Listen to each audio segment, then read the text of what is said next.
দেশের কোনো কিছুই যখন থেমে নেই, সো আমার মনে হয় না আমাদের সিনেমাটাও থেমে থাকবে। শরৎকালেই শরতের জবাটা আসা উচিত, কারণ শরতের জবা অনেক বেশি স্নিগ্ধ এবং আমি ছিলাম বেলিও প্রচণ্ড সফট। এমন একজন মানুষের কাছ থেকে যখন কল আসে, সেটাও আবার প্রথম অভিষেক, প্রথম সিনেমাতে, এটার জন্য আমি অনেক কৃতজ্ঞ শরতের জবা ফুল টিম এবং দিদির কাছে, যে দিদি আমাকে এখানে এই বেলি চরিত্রে কাজ করার জন্য সুযোগ দিয়েছে, আমার উপরে ভরসাটা করেছে, যেহেতু এটা আমার প্রথম সিনেমা ছিল।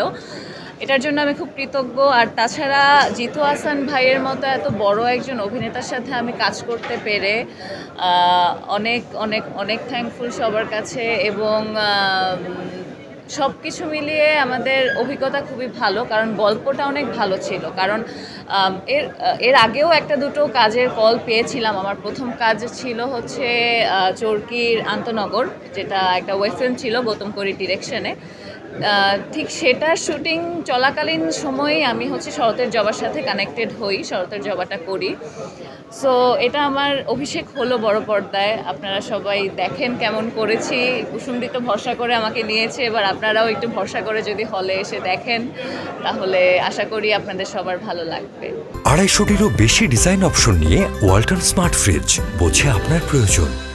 আমি যখন শুনতে পারলাম যে আমার পেয়ার আপে আমার অপোজিটে কোয়ার্টিস্ট হিসেবে জিতু হাসান ভাই আছে, তখন লাইক নো, মানে এত সিনিয়র একজন মানুষের সাথে আমি কিভাবে বন্ডিং করব বা ওনার সাথে কীভাবে কথা বলবো, আমি এটা নিয়েই অনেক বেশি চিন্তা ভাবনা করছিলাম, অনেক বেশি নার্ভাস হয়ে গিয়েছিলাম। তারপর যখন শুটিং সেটে গেলাম, ভাইয়ের সাথে যখন আমার দেখা হলো, ভাই নিজেই আমাকে এতটা কমফোর্টেবল করে ফেলেছে যে আমার মনে হয়নি যে উনি আমার চেয়ে আসলে এত বড় সিনিয়র একজন।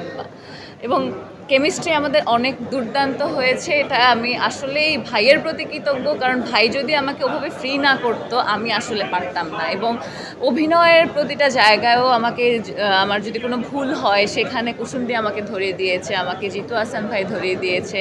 কারণ ওনারা আমার চেয়ে অনেক অনেক অনেক সম্মানীয়। ওনারা যেই পথে হেঁটে এসেছে, ওনাদের সেই সেই পায়ের ছাপ দিয়েই আমরা এগোচ্ছি।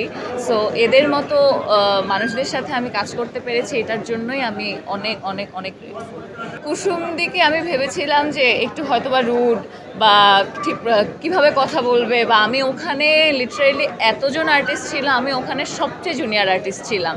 তো থাকে না যে জুনিয়র আর্টিস্টদেরকে সবাই একটু হেয় করে দেখবে কিনা, কিন্তু আমি একদমই বেস্ট ট্রিটমেন্ট পেয়েছি। যেভাবে বাকি সব সিনিয়র অভিনেতারা যেভাবে ট্রিটমেন্টটা পেয়েছে, আমি একজন জুনিয়র অভিনেত্রী হয়েও আমি সেম ট্রিটমেন্টটা পেয়েছি। এবং দিদি আমাকে এতটা আপন করে নিয়েছে যে আমি ওনার ছোটো বোনের মতোই, আমি সবসময় দিদি দিদি দিদি। সো দিদি আমাকে অনেক আদর করে।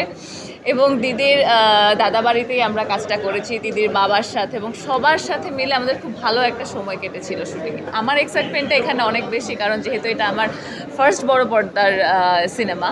সো আমার সবচেয়ে দিদির এই ডিসিশনটা যেটা ভালো লেগেছে, যে শরৎকালেই শরতের জবাটা আসা উচিত, কারণ শরতের জবা অনেক বেশি স্নিগ্ধ। জবা মানে হচ্ছে ফুল অনেক বেশি সফট হয়, যেখানে দিদির ক্যারেক্টারটাও ছিল খুবই সফট এবং আমি ছিলাম বেলিও প্রচণ্ড সফট। সো সব কিছু মিলিয়ে শরৎকালে এবং পুজোর মধ্যে, পুজোর সাথে শরতের একটা আমেজের একটা ব্যাপার থাকে।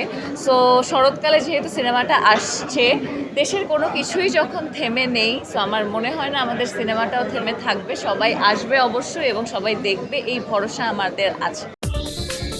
দেশ বিদেশের সর্বশেষ সংবাদ সবার আগে জানতে ক্লিক করুন risingbeauty.com। প্রতি মুহূর্তের খবর অনলাইনে। 250-টিরও বেশি ডিজাইন অপশন নিয়ে ওয়ালটন স্মার্ট ফ্রিজ, বোঝে আপনার প্রয়োজন।